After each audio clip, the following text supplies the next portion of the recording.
కర్నూలు జిల్లా కోడుమూరు నియోజకవర్గం గూడూరులో శ్రీ తిమ్మగురుడు స్వామి తిరునాల సందర్భంగా స్వామివారి ఉండి లెక్కింపు చేయగా మొత్తం 53,659 రూపాయలు వచ్చినట్లు దేవస్థానం ఈవో గురురెడ్డి వెల్లడించారు.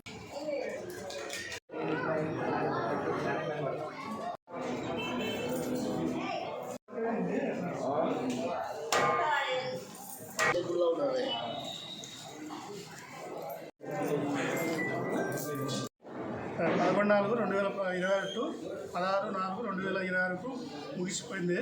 ఈ సందర్భంగా ఎలాంటి అవాంఛనీయ సంఘటన జరగకుండా, తర్వాత భక్తాదులకు ఎలాంటి ఇబ్బందులు జరగకుండా అందరూ అధికారులు కూడా సహకరించారు.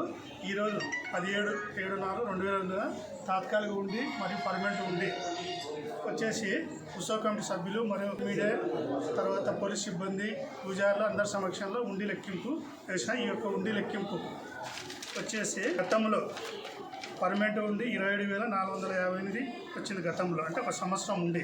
ఈసారి 33,120 రూపాయలు వచ్చింది.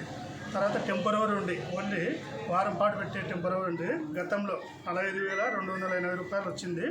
ఈసారి 20,699 రూపాయలు వచ్చింది. ఈ యొక్క ఉండి పర్యవేక్షణకు మా దేవాదాయ శాఖ డిపార్ట్మెంట్ పర్యవేక్షణ అధికారి ఆధ్వర్యంలో ఈ యొక్క ఉండి ముగింపు ఉండి పర్యవేక్షణ జరిపినాము. తర్వాత గ్రామస్తులు మీడియా ద్వారా అన్ని ఉండి లెక్కలు జరిగి ఉన్న విషయం తమకి మీడియా మిత్రులకు తెలియజేసుకున్నాను. నా పేరు గురెడ్డి ఈవో గురెడ్డి.